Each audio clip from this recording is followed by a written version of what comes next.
Field, Sunday Karma, joined by the man who authored that essay you just heard, Brian Anderson. BA, it's a emotional day. We said in a year of signature moments at American Family Field. Today might end up being the exclamation point when we look back on this year. Yeah, I think you're right. I mean, obviously a postseason run would have a significant reach, but I think all the signature moments, they might be intertwined. You know, I called it Uecker Magic. It was kind of a spinoff of Luka Magic from the NBA. It kind of fit. I'm like, I think it is a little Uecker Magic because I've never seen anything like what I've seen this year from this Brewers team. So there has to be some reason for it.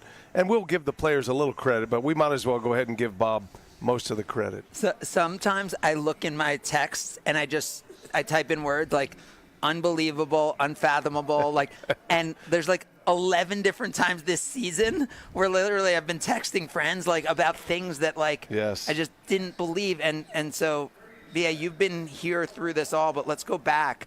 I remember we met right before you became the voice of the Brewers when you were here interviewing, and we talked about Uecker from the beginning, and you were like, it would be so cool if I ended up getting to know him a little bit. And ultimately it was golf, right, that connected the two of you? Yeah, at the time you and I met, and you were very gracious to be one of the first to welcome me to this market. You being somewhat of an outsider who grew to love Milwaukee, you gave me a lot of that when I got here, and and I grew to love it as well. But Uecker was a big part of that. He didn't speak to me at the time you and I met. I had a hard time breaking through the Uecker wall.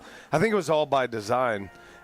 He definitely made sure I knew what my place was as the new guy doing television. He wasn't a huge fan of television, even though he made an incredible living at television as far as baseball play-by-play. He believed in the sanctity of radio, and I do too. I was just hired to take the television job, but it was a golf round that he asked me to set up in Miami on the first road trip, which was kind of the first breakthrough that I ever had with Bob Uecker. And I never told him this, but they shut the course down. Well, the course was closed. It was a Monday in Miami. What is this, Doral or one of these? No, it wasn't Doral. It was a pretty – I don't even remember that. I think it's changed names now, but I'm having a hard time remembering the name of it. But a friend of mine was the head pro there.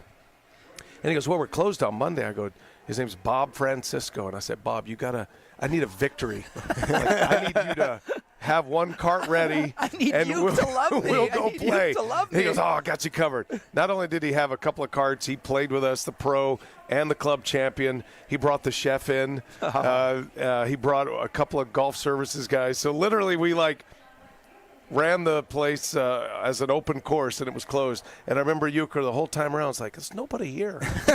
What a beautiful golf course. I can't believe nobody's here. We had lunch after. I can't believe nobody's in the restaurant. I'm like, it's a quiet day today, Ueck. We just did it for you.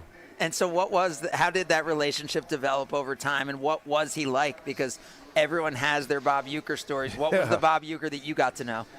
Yeah, I mean, he was complicated. There's no doubt about that. I've seen the good side and the bad side. And, Bob was very protective of his identity, very, very protective of his brand. And, there were people that tried to violate that a few times through the years. And I saw the teeth come out with Bob Uecker. And I remember saying, I never want to be on the other side of that fence. Thankfully, I never was. One time he yelled at me for something. There was a golf event that Titleist was putting on. He was a Titleist guy. I'm a Titleist guy. And they had asked me if I would ask him if he wanted to be a part of that. And he read me the riot act like, I'm not doing things like that anymore. And I learned my lesson. That was early days. But he was great. And once he got in the bubble or the cocoon of the ballpark or the booth or the sanctity of the bus or the hotel, once we got out of the public space, that's when he was really himself, and those are the moments that I cherish the most. We had amazing conversations. We never spoke about broadcasting, ever. We never had a conversation about the mechanics of play-by-play, of how to do this job. He didn't think of himself as that. Did he ever acknowledge that, hey, I watched you do this NBA game No. or Major League. Like, for all you know, he just thought you were the Brewers guy who only showed up 50 times a year. Yeah. I mean, back then I was doing all the games, Yeah. so yes. No, but I would always find out. It was funny you asked that, because through the years, and we had a mutual friend that helped introduce me to the Brewers front office that eventually helped me get the job. So it was a very common denominator, and Uecker was a big part of that. But through the years, over the 18 years that Bob was around, that I was here, I would always hear from people like Tom Rinaldi or John Wertheim or different people in the community, like yourself even, like, hey, Bob really likes you. He thinks you're doing a great job. And I say, that's funny, because he's never told me that once. But our relationship was great, and we did have a lot of conversations that always ended with Bob saying, let's keep that between us, Pally. And I appreciated that. But it's interesting because he kind of treated you the way he treated players, right? Like, where rookies, like, it took a while, and hazing and all that. Earn your stripes. And I don't think there's anyone, we're all over the country with radio broadcasts and TV broadcasts now.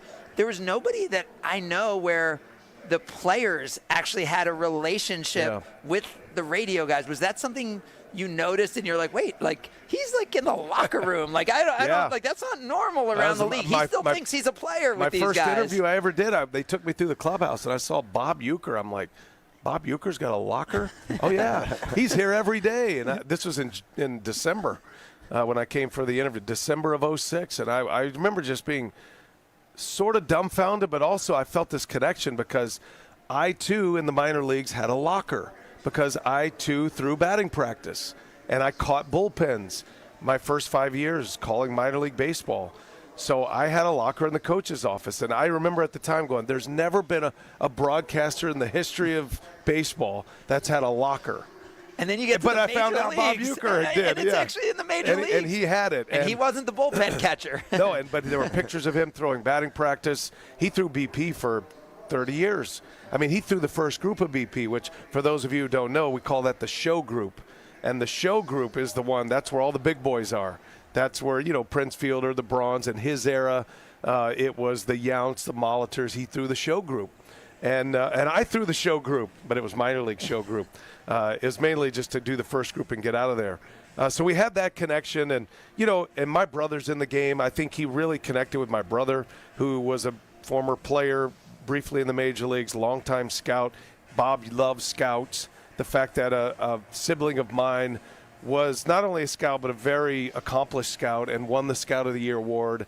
I think there was a connection there too. So after a while, we beat down some of those walls, and golf and just talking about life. And I tell you, the 4 o'clock bus ride to the ballpark was the greatest comedy show for free that you could possibly have. We'd get on that bus at 4 o'clock, and you would go to town. I'd make sure he sat in the front left seat of the bus, right behind the driver. On the airplane, he sat in the front right seat. Those were his seats, and I would always make sure I'd get as close as I could on that bus, because he was a genius, comedic genius, and he would just ad-lib and rip, and it was Don Rickles and everything you could imagine with anybody who we saw, any building, any person, any animal, and it was always hilarious, even on the worst days. Most of them I can't share, but even when the team was going bad and there's silence, it was always Uke who kind of had something to say that broke the ice. And I'm really letting Greg ask a lot of questions here.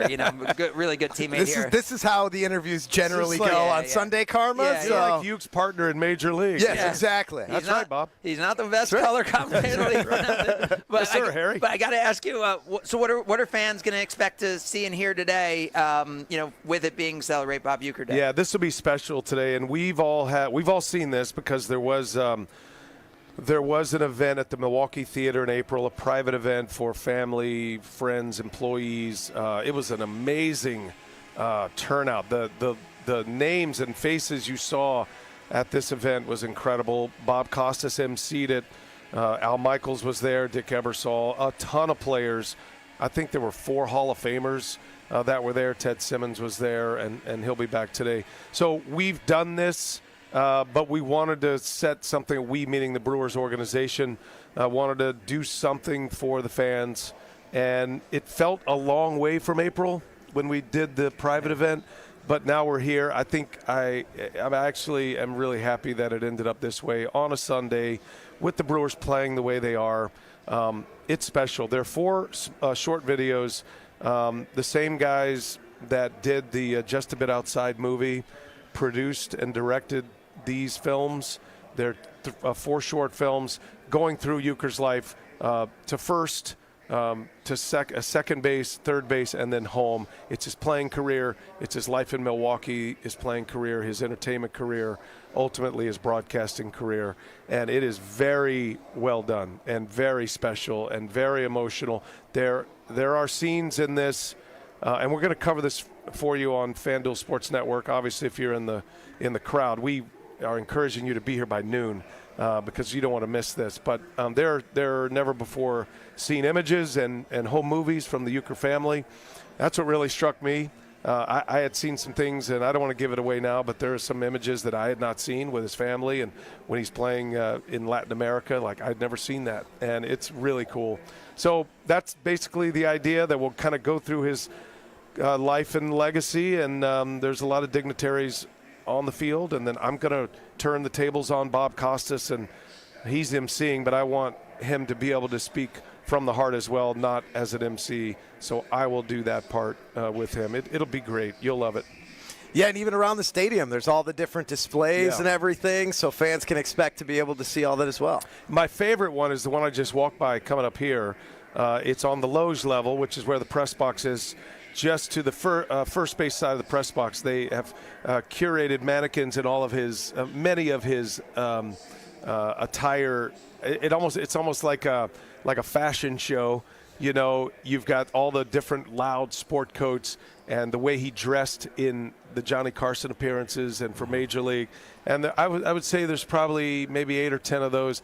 And I don't know why. It just hit me walking by there today. I was not expecting that. I knew it was coming. Like, oh, there's mannequins with Bob Uecker's sport coats.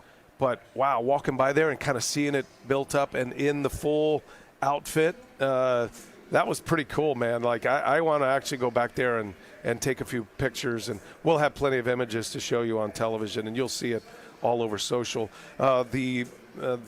His number, which was the number 50, is still up for display in the rafters. That'll be unveiled, and then obviously it's covered up. So that's a new thing. That'll be a new thing you'll see with all the retired numbers, and then the press box area itself. I can't give all that away, but that'll be a special thing too. That it'll be for as long as his ballpark stands. It'll be in his name. Watch it on FanDuel Sports Network. Listen to it on WTMJ in Milwaukee, ESPN Madison, ESPN Beaver Dam. You can hear it throughout the day. We got chills coming into the segment as we heard the essay you wrote, voiced by so many of the people who are part of Bob's broadcast life. And we hope that the day ends with you describing some Uecker magic on another Sunday. There's been so many memorable ones already this season at American Family Field.